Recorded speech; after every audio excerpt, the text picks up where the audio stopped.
절대 계획을 우리에게 축복으로 준비하신 줄 믿습니다.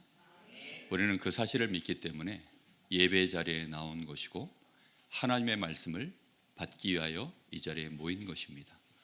우리가 그렇지 않다면 예배 자리에 사실은 나올 이유가 전혀 없는 거죠. 우리는 하나님의 언약의 말씀을 오늘 밤에 정확하게 붙잡아야 되겠습니다.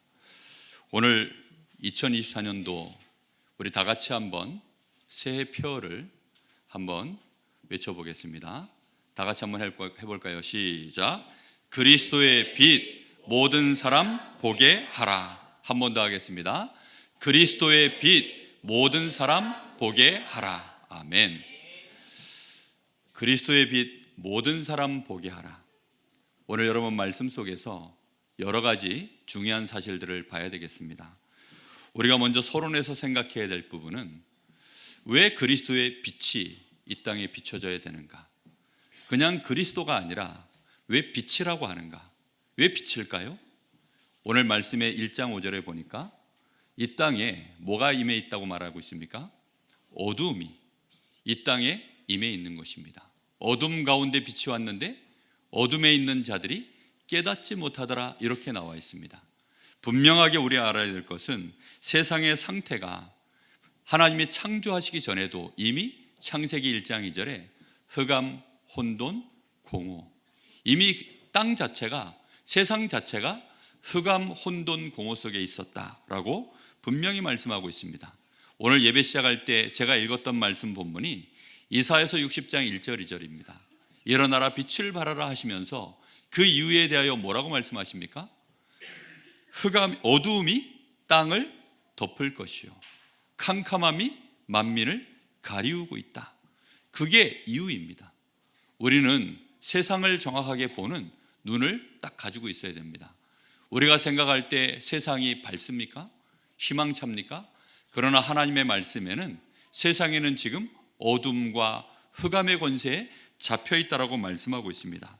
그래서 마태복음 4장 16절에 이 흑암은 계속 되어지는 중에 수많은 사람들이 어디에 앉아 있냐? 흑암에 앉은 백성이다 라고 말하고 있습니다. 사람들 자체가 사망의 땅과 그늘에 앉아 있는 자들이다, 이렇게 말씀하고 있습니다.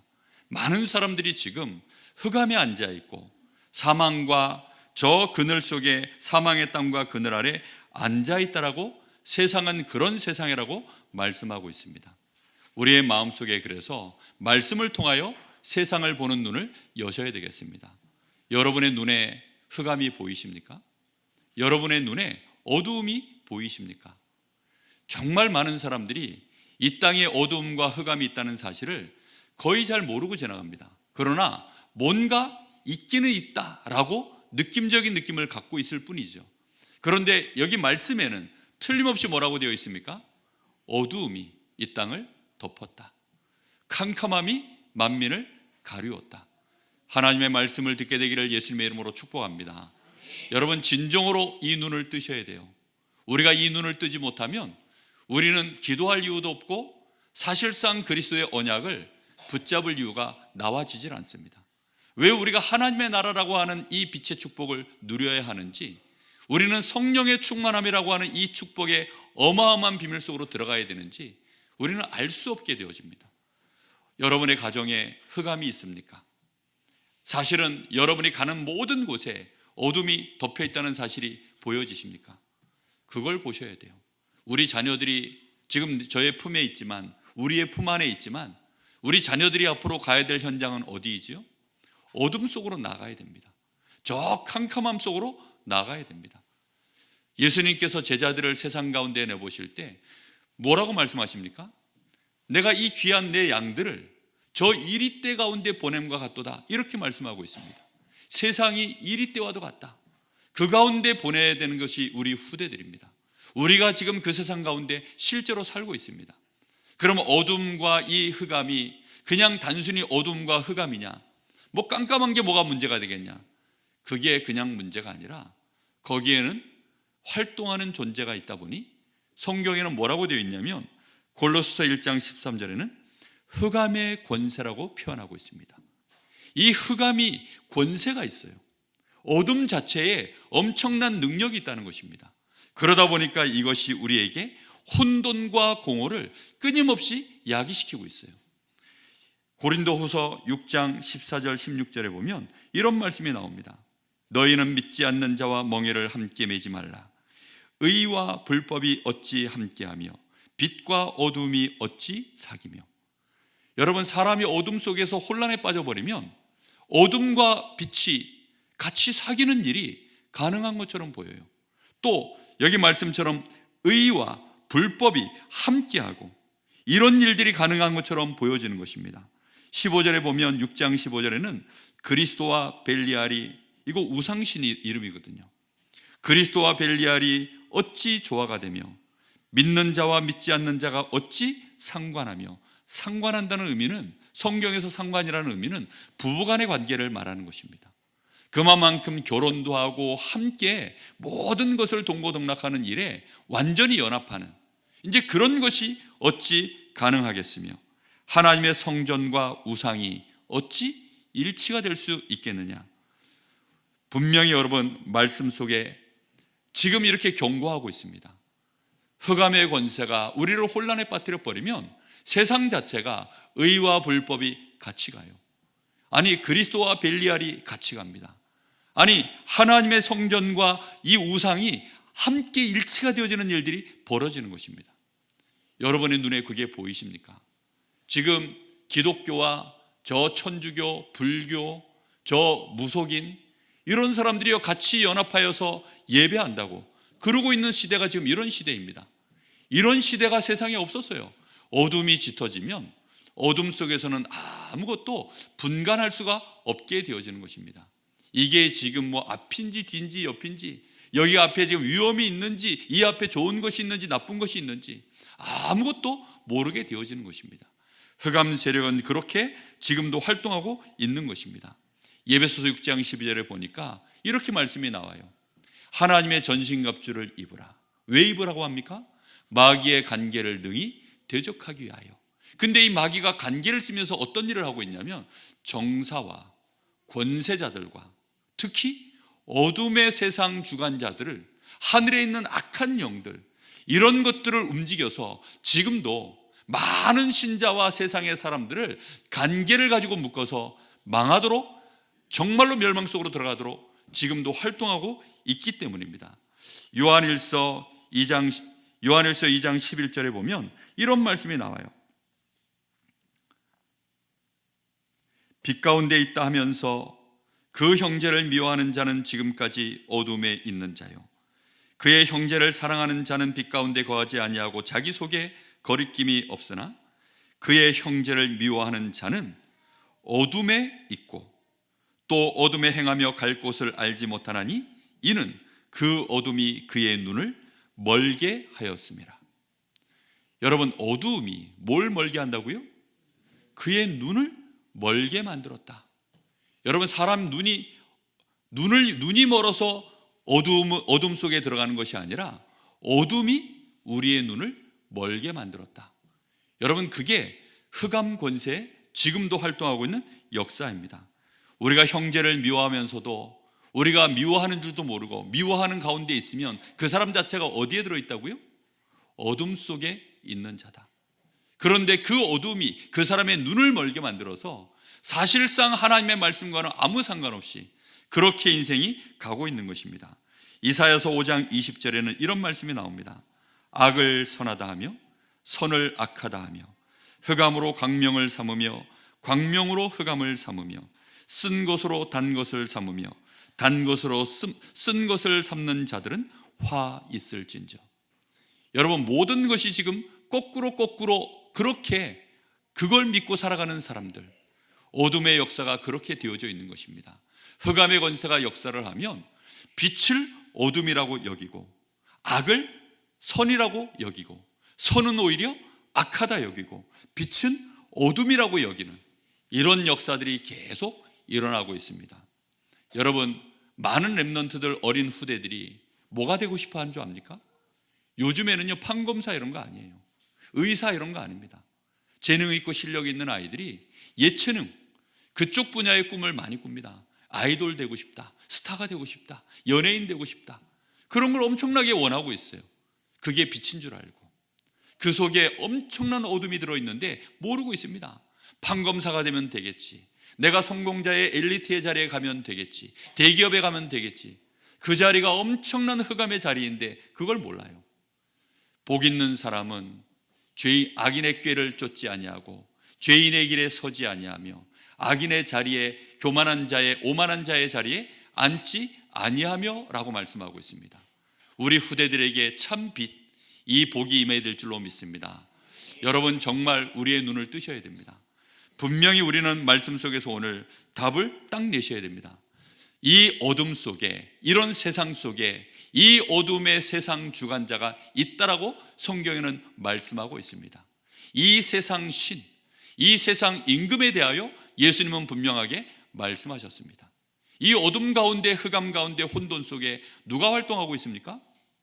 분명히 사단이 활동하고 있다는 사실, 우리는 그 사실을 믿으셔야 돼요.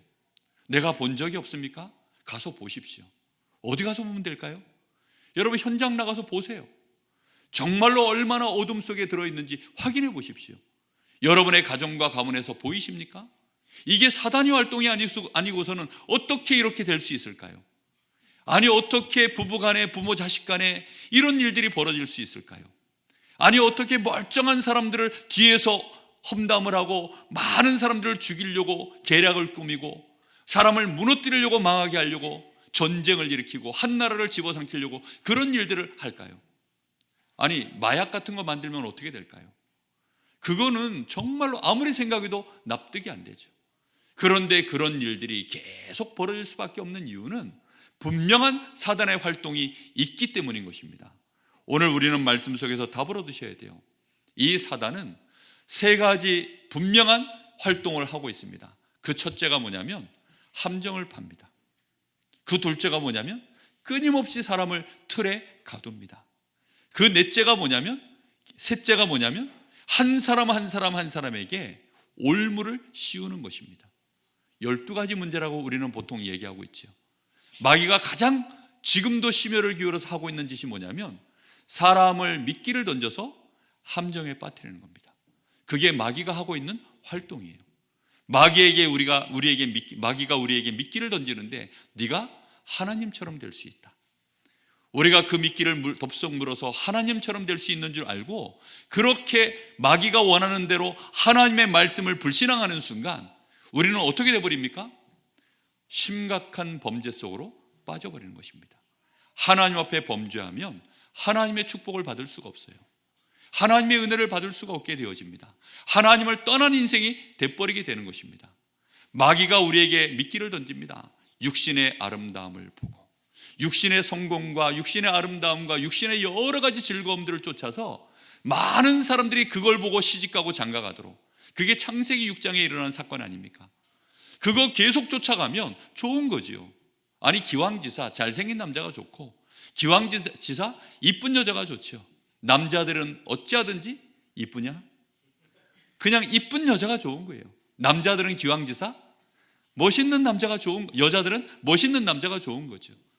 그게 아주 강렬한 미끼입니다. 근데 그렇게 쫓아가다 보니까 문제는 어떤 일이 벌어지느냐?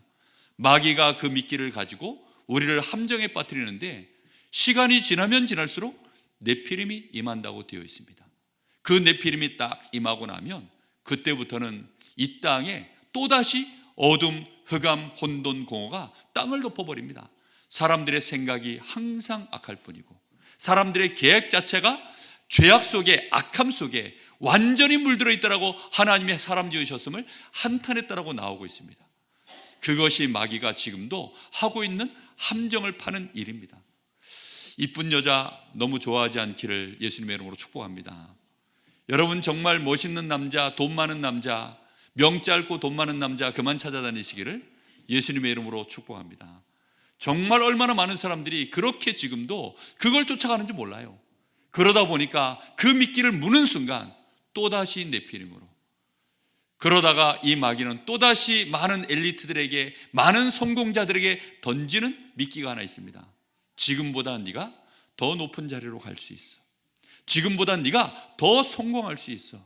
바벨탑을 쌓는 것이죠. 그게 창세기 11장의 사건입니다.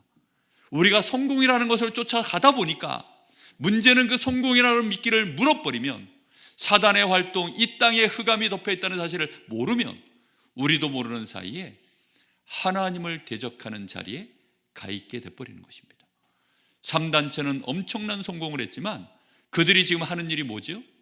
완전히 사단의 서밋이 되어져서 하나님을 대적하고 교회를 무너뜨리는 일을 하는 것이, 그게 3단체들이 하는 일입니다. 오늘 우리는 이 사단의 함정을 정확하게 보셔야 됩니다. 그 함정 속에 살아가는 자들에게 제시하는 답, 그 인생 속에 문제가 오고 위기가 오고 갈등이 올 때 그들이 어떻게 그 문제를 해결하고 위로를 얻고 답을 찾을까요? 마귀는 거기에 대한 우리에게 답을 제시했습니다. 그게 우리에게 마귀가 던지는 틀이에요. 점술, 역술, 우상, 종교, 이것을 가지고 끊임없이 이게 답이라고 얘기하고 있습니다. 여기 와서 위로를 받으라는 거예요. 여기 와서 이걸로 너의 인생의 길을 찾으라고 끊임없이 마귀는 그렇게 우리에게 틀을 던져줍니다. 종교라고 하는 틀, 우상, 점술, 역술, 이런 걸 가지고요 끊임없이 우리에게 답이라고 얘기해주고 있어요. 자축인묘 진서음이 막 띠를 가지고, 막 운명을 가지고, 사주팔자를 가지고 방향을, 동서남북을 제대로 보도록, 날짜에 묶이도록, 방향에 묶이도록, 띠에 묶이도록, 그런 것들을 가지고 끊임없이 마귀는 우리에게요 그걸 답이라고 얘기합니다. 풍수지리 같은 거 성경에 나와 있습니까? 없어요. 무슨 풍수지리가 말이 됩니까? 그런데요 그걸 과학적으로요 마귀가 근거가 되도록 지금도 마귀도 역사하고 있어요. 이러니까 거기에 사람들은 속아서 그게 답인 줄 아는 것입니다. 종교인들이 얼마나 대단합니까? 특히 예수님 당시의 바리새인들, 이 사람들이 수많은 유대인들, 많은 후대들을요 결국은 멸망의 답으로 그들을 끌고 간 것입니다. 우리는 아셔야 됩니다. 이 흑암 속에 마귀는 활동하면서 그렇게 해서는 마귀의 최종 목적이 뭔지 아세요? 결국은 우리를 한 사람 한 사람에게 목줄을 매는 것입니다. 한 사람 한 사람의 목줄을 딱 맸어요. 어떻게 맵니까? 영적 문제를 가지고요. 영적 문제가 뭡니까?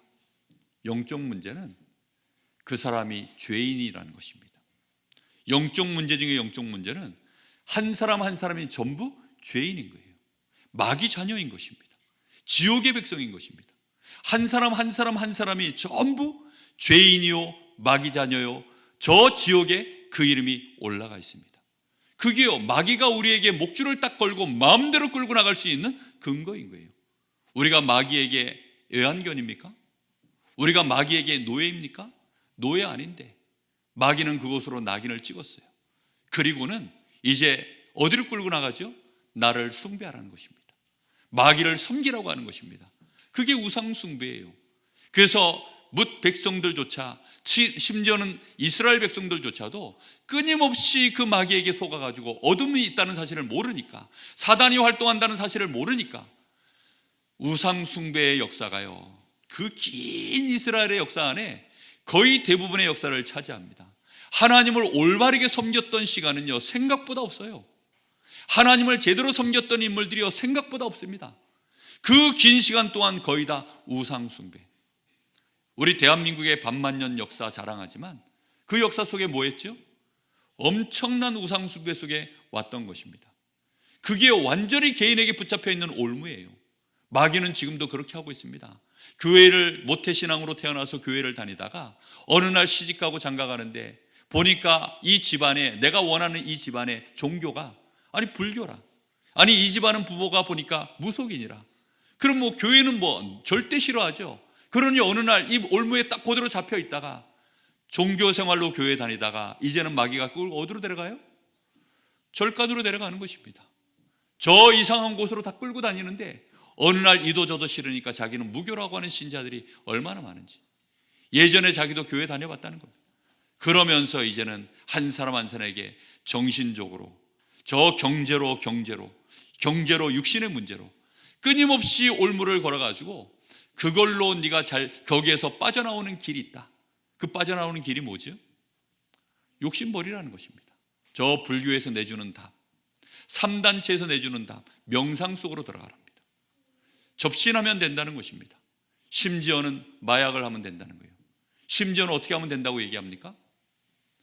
죽어버리면 된다고 합니다. 죽어버리면 될 것처럼 생각이 되도록 죽음이 답이고 죽음이 빛처럼 보이는 거예요. 내가 지금 너무나 엄청난 이 어둠 속에 잡혀 있는데 더 큰 어둠이 자기에게 무엇으로 보이도록 만들어요? 그게 빛으로 보이도록 만드는 것입니다. 그 마약이 엄청난 어두움인데, 저 술이 엄청난 어두움인데, 아니 저 사람도 어둠 속에 묶여있는 자인데 사람에게 위로를 받는 것이 빛으로 보이고, 술 마시는 것이 빛으로 보이고, 더 나아가 마약을 하고 향락을 하고 저 방탕하고 타락하고 그쪽으로 빠져드는 것, 심지어는 범죄하고 다른 사람에게 해코지를 하고, 그런 것이요 빛으로 보여지는 시대로 점점점 가고 있습니다. 아예 죽는 게 낫다. 그래서 자살을 택하는 그런 20대들이 우리 대한민국에 지금 사망률 1위로 가고 있는 시대입니다. 이런 시대로 지금 마귀는 개인을 올무에 걸어서 그렇게 끌고 가고 있는 것입니다. 문제는 그 후대에게까지도 이 마귀는 올무를 다 걸어놨어요. 이걸 어떻게 하면 좋을까요? 이것을 꺾을 수 있는 길은 빛부터 비추는 것입니다. 그리스도를 말하는 것이 아니라 빛부터 비춰야 되는 거예요. 내가 어둠 속에 있구나. 거기에 빛을 비춰야 어두움이 어둠인지를 알지요. 사람들은 캄캄함 속에 이게 지금 육신적인 어두움이 아닙니다. 이건 영적인 어두움이요, 태초부터 있었던 어두움이요, 지금도 만민이 가려져 있는 어둠이라 사람들은 몰라요. 내가 어둠 속에 있는 줄을. 모든 사람이 코로나 시대 속에 코로나 걸리니까 니 왜 코로나 걸렸냐? 처음에는요, 한두 사람 처음에 걸리면 전부 역적됐습니다. 그래가지고 코로나 걸린 사람은 무슨 대역죄에 있는 줄 알고 막 삼족을 멸해야 되는 것처럼 쳐다보더라고요. 그런데 이제 1년 지나고 2년 지나니까 만민이 코로나에 다 걸려요.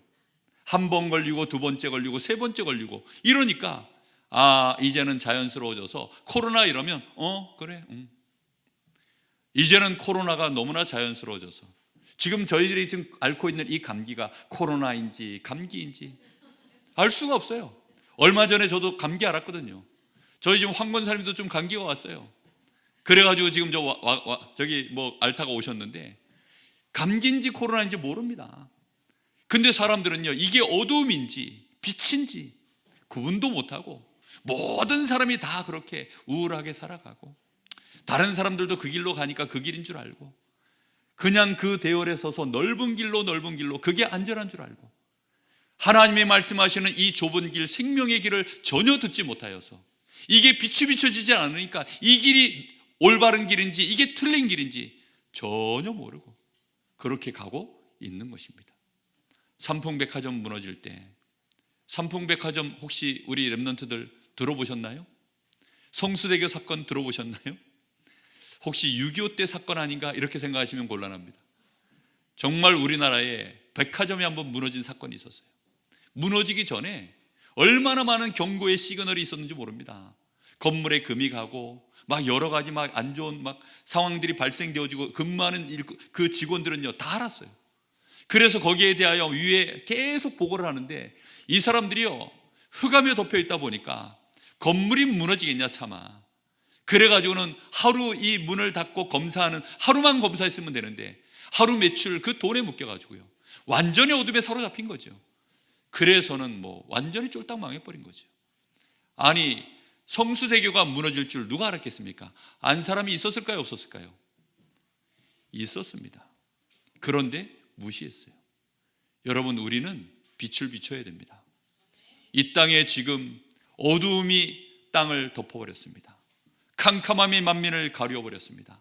그래서 우리는 그리스도의 빛, 이 빛을 이루는 일에 2024년도에 여러분의 가정 가문에, 여러분의 현장에 여러분이 망대가 되시기를 예수님의 이름으로 축복합니다.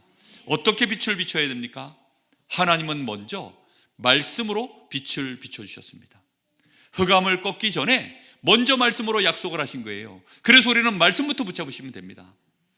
창세기 3장 15절에 이 사단의 권세, 이 뱀 속에 들어가서 역사하고 있는 이 사단의 머리를 박살내 여자의 후손 그리스도가 너희에게 갈 것이다.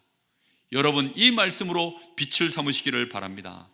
죄 속에 묶여있는 자, 어둠 속에서 신음하는 자, 그들을 위하여 하나님이 출애굽기 3장 18절 유월절 어린 양의 피, 그리스도의 피로 말미암아 저 애굽의 권세에서 빠져나올 것이다.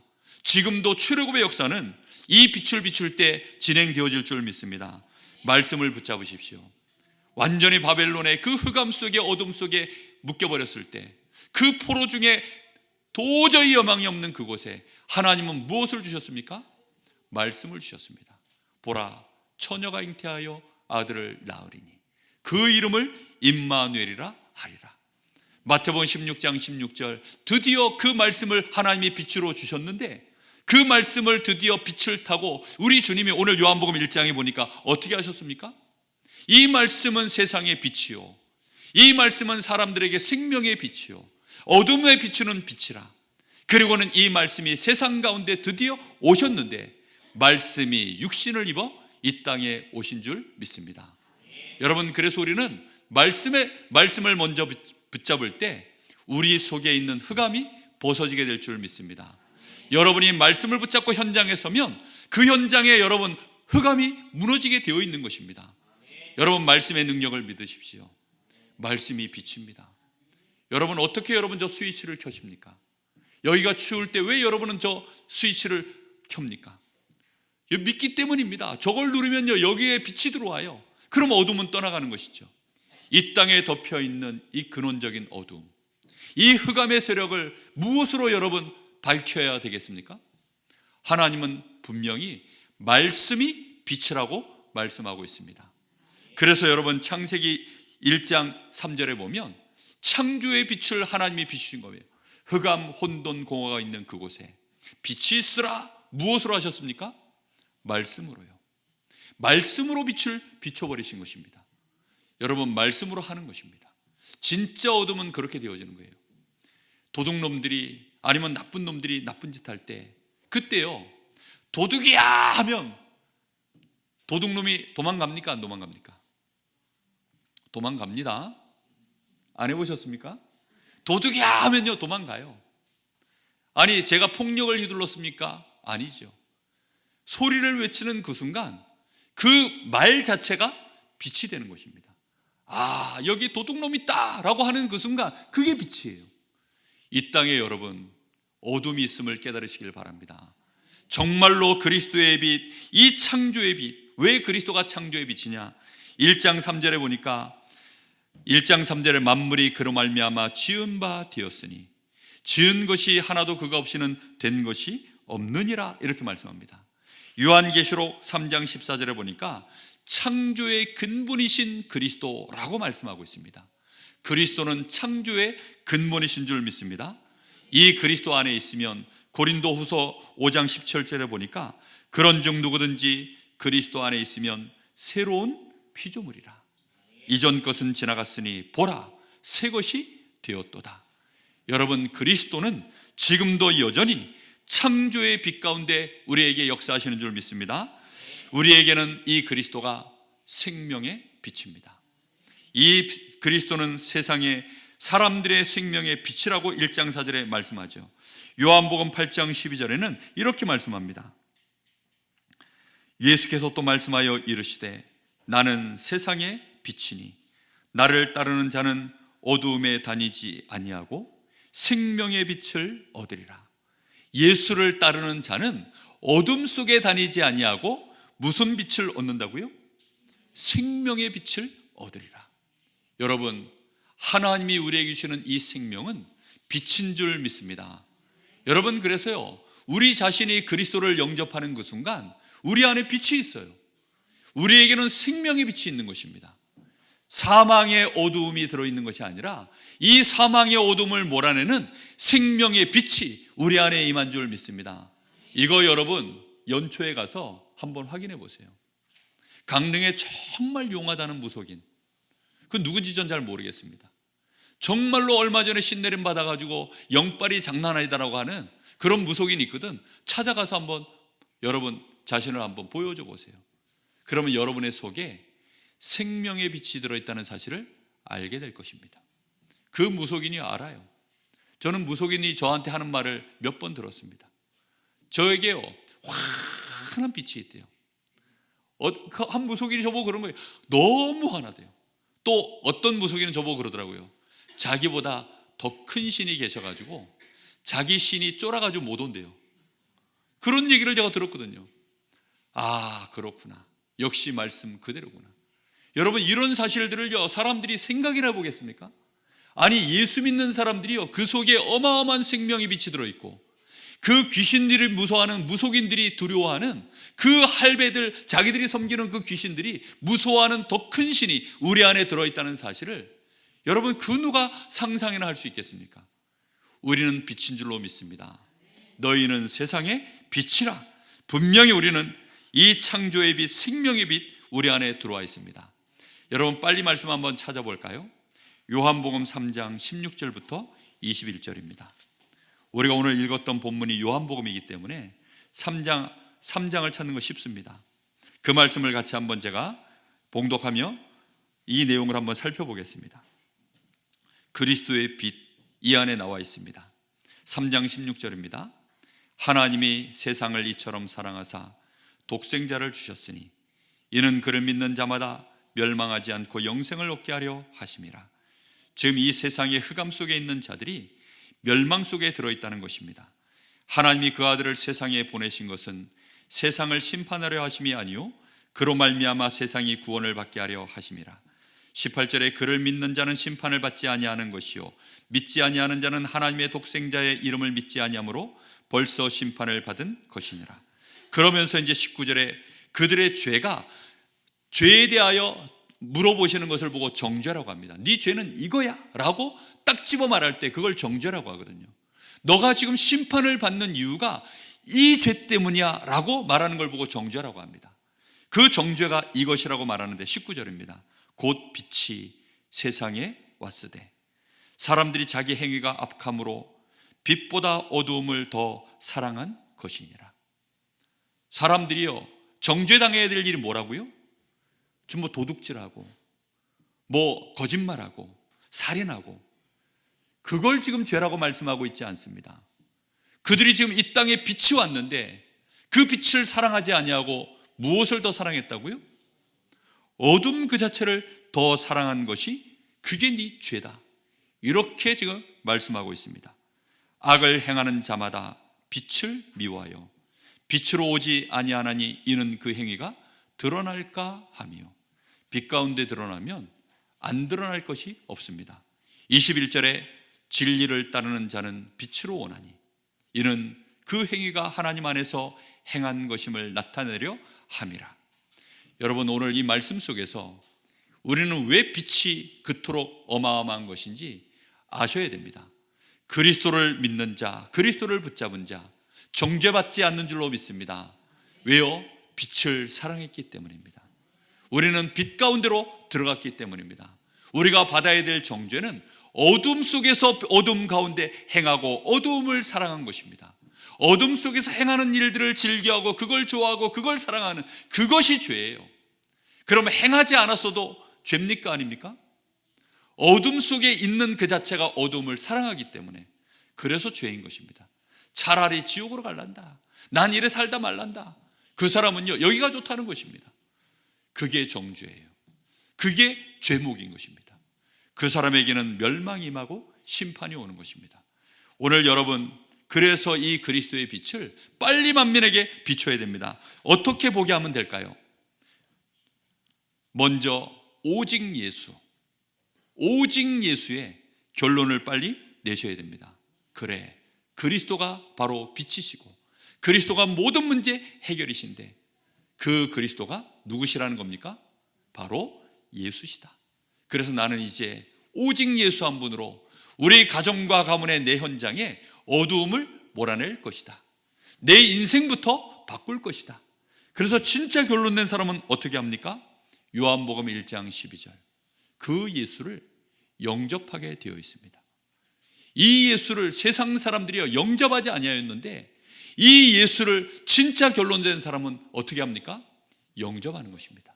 그래서 영접하는 자, 곧 그 이름을 믿는 자들에게는 하나님의 자녀가 되는 권세가 임하는 것입니다. 권세가 곧 빛인 줄로 믿습니다. 주는 그리스도시요 살아계신 하나님의 아들이십니다. 이 고백하고 영접하는 그 순간 바요나 시모나 너에게 복이 있도다. 빛이 임하는 것입니다. 반석 위에 세워진 교회예요. 그렇죠? 망대가 되는 것입니다. 그 존재 자체가. 그리고 음부의 권세가 너를 이기지 못하리라. 그리고 하나님의 나라의 이 어마어마한 빛이 우리를 통하여 이 땅에 임하는 열쇠가 주어지는 것입니다. 두 번째, 우리가 어떻게 하면 보게 될 수 있을까요? 유일성의 나라, 거기에 뜻을 정하는 것입니다. 이 땅은 흑암의 나라구나. 그러니 빛의 나라, 하나님의 나라가 임하도록 만들어야 되겠다. 나 혼자 이제는 빛 가운데 내가 행하는 것이 아니라 내가 있는 모든 현장에 하나님의 나라가 임하도록 만들어야 되겠다. 여러분, 그 일에 언약을 딱 붙잡고 뜻을 정하시기 바랍니다. 마태복음 6장 32, 33절에 보니까 먹고 사는 문제보다 나는 우선순위를 하나님의 나라와 그 일을 구하는 일에 우선순위를 이제부터 둘 것이다. 그리하면 이 모든 것을 너희에게 더하여 주시리라. 사도행전 26장 17, 18절에는 이렇게 말씀하고 있습니다. 사도 바울이 지금 하나님이 자신을 부르셨을 때 하나님이 자기에게 주신 사명을 간증하고 있는 장면입니다. 뭐라고 여기 얘기하냐? 이스라엘과 이방인에게서 내가 너를 구원하여 그들에게 보내어 그 눈을 뜨게 하여 어둠에서 빛으로. 지금 바울에게 주신 사명이에요. 우리에게 주신 사명인 줄로 믿습니다. 그 백성들에게 보내어서는 그 눈을 뜨게 하여 어두움에서 빛으로, 사탄의 권세에서 하나님께로 돌아오게 하고 죄의 사함과 나를 믿어 거룩하게 된 무리 가운데서 기업을 얻게 하리라. 이것이요, 우리가 뜻을 정해야 될 일입니다. 여러분의 업이 저 사람들의 눈을 뜨게 만들고, 그래서 그들을 어둠 속에서 빛으로 사단의 권세에서 하나님께로 돌아오게 만드는 여러분의 유일성의 업이 되시기를 예수님의 이름으로 축복합니다. 이 일에 여러분 뜻을 딱 정하는 것입니다. 마태복음 10장 40절 42절에는 아예 이 일을 행할 때에는 냉수한 그릇도 하나님이 상을 잃지 않도록 만들겠다. 틀림없이 그렇게 하셨습니다. 우리는 이 일에 분명한 답을 딱 갖고 이제 우리는 능력을 받으면 됩니다. 집중의 시간. 어디에 집중하는 거지요? 재창조의 능력입니다. 오직 성령의 충만함을 받아라. 오직 성령이 너희에게 마시면 너희가 권능을 받는다라고 말씀하셨습니다. 이 마지막 때에 어둠이 완벽하게 땅을 덮습니다. 이사야서 60장 1절 2절에는 어둠이 땅을 덮었다가 아니라 땅을 덮을 것이요, 캄캄함이 만민을 가리웠다가 아니라 가리울 것이요. 언제 그렇게 완벽하게 어둠이 땅을 덮어버립니까? 지금 이 시대인 줄 믿습니다. 지금 이 시대가 그래서 말세에는 고통의 때가 임해버린 것입니다. 사람들이 하나님 사랑하는 것보다 돈 사랑하고 자기 사랑하고 부모를 거역하고 완전히 어둠 속에 진리를 거부하는 그런 시대 속에 빠져있는 이 시대가 어둠에 덮인 시대요, 캄캄함이 만민을 가리운 시대인 줄로 믿습니다. 그래서 이때에 우리 주님께서 약속하셨습니다. 요엘서 2장 28절에 보니까 내가 말세에는 내 남종과 여종에게 나의 신을 물 붓듯이 부어주리라. 하나님의 신이 우리에게 물 붓듯이 부어줘서 하나님이 우리에게 약속하십니다. 어린 아이, 남녀노소 할 것 없이 누구에게나 하나님의 신을 부을 것이다. 그래서 우리 주님이 오셔서 말씀하십니다. 너희에게 아버지의 약속하신 성령이 임할 것이니까 그걸 기다리고 그걸 받아라. 여러분, 거기에 집중하는 결단하시기를 예수님의 이름으로 축복합니다. 반드시 매일매일 여러분 여기에 집중하는 시간 있으셔야 돼요. 사람들이 요즘 전기차를 잘 안 산대요. 전기차 판매율이 급격하게 떨어지고 있답니다. 왜 떨어지느냐? 일단 정부 보조금도 떨어졌고, 그 다음에 자동차 충전하는데 시간이 너무 오래 걸린다는 거예요. 그리고 또 여러 가지 리스크도 크고, 이러다 보니까 전기 자동차를 이제는 잘 사람들이 안 사간대요.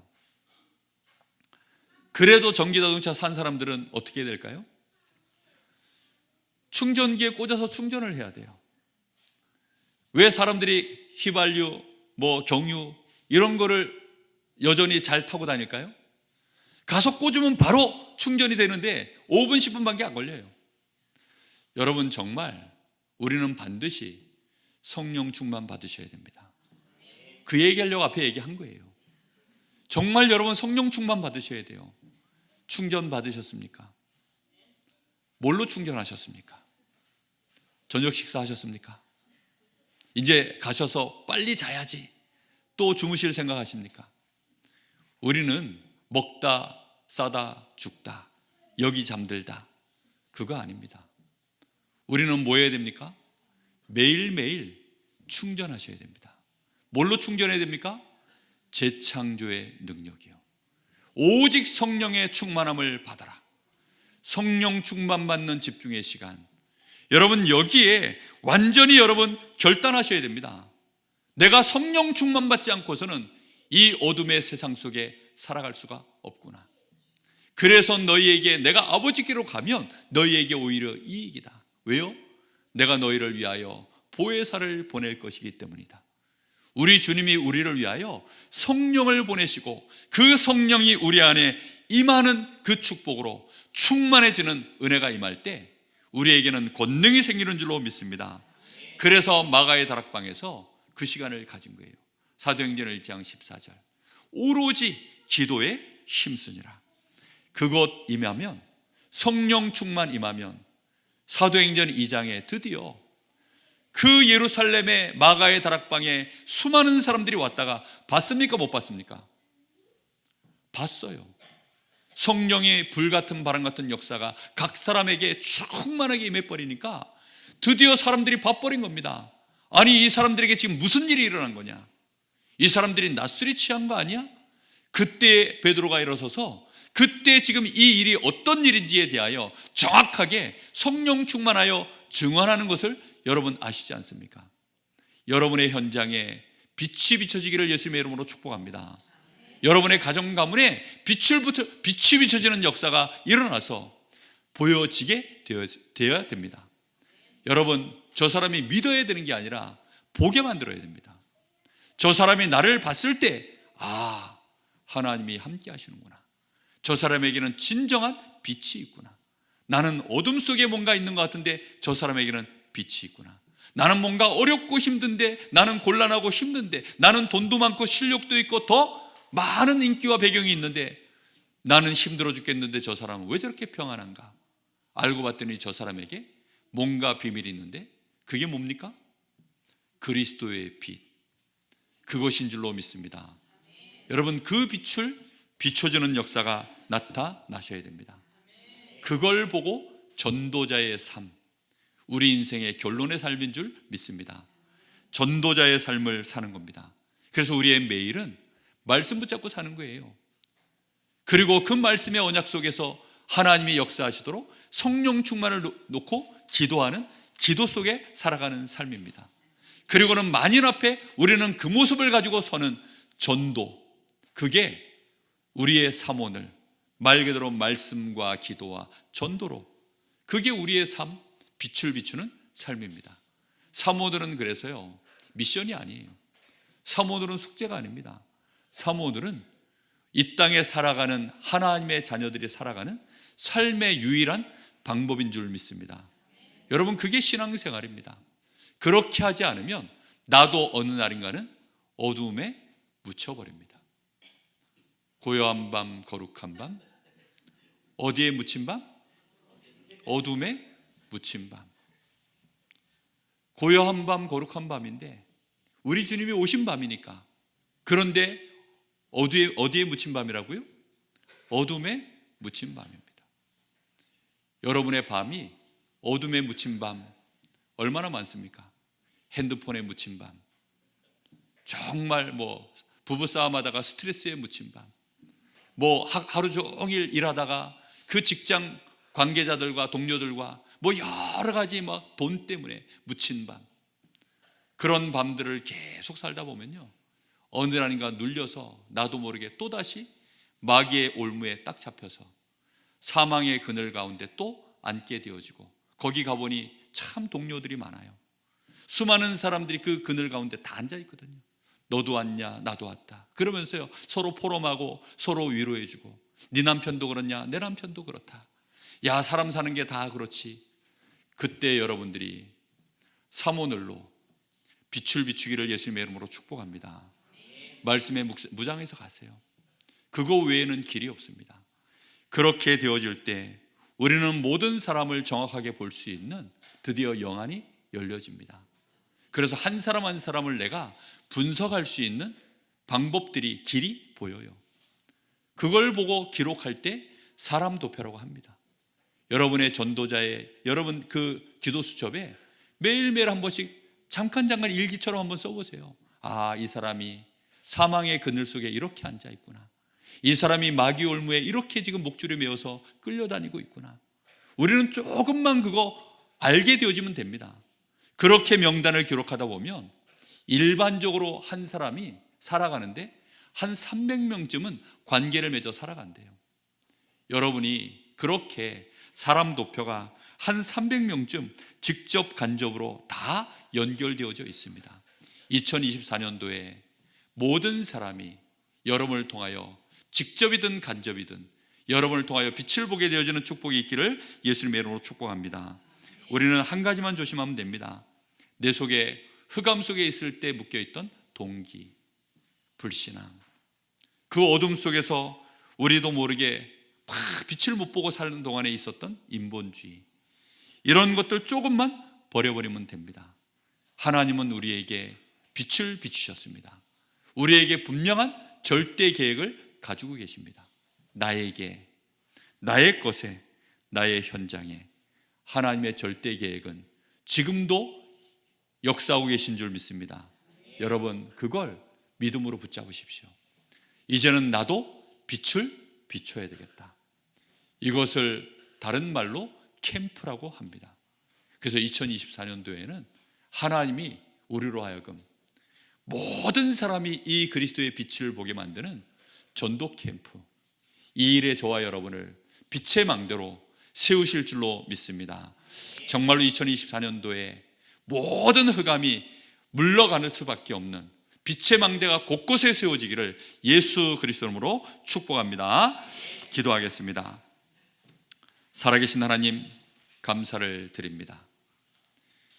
이제 2023년도를 우리가 통과하고 24년도 걸어가 보지 못한 우리의 길을 걸어가면서 하나님이 이 땅의 어둠이 무엇인지 말씀을 주시고 그리스도의 빛을 우리에게 이미 허락하신 사실을 이제 확인하였사오니 우리 성도들 한 사람도 오늘 이 말씀을 붙잡고 먼저 빛 가운데 들어가게 하여 주옵소서. 창조의 빛, 생명의 빛이 우리에게 임하였사오니 이제 주신 말씀 붙잡고 기도 속으로 들어가 재창조의 능력으로 충만케 하여 주시옵소서. 하나님의 창조의 능력이 이제 많은 사람을 살려내는 생명의 빛으로 나타나게 하옵소서. 모든 저주재앙을 무너뜨리는 하나님의 그리스도의 빛으로 드러나게 하옵소서.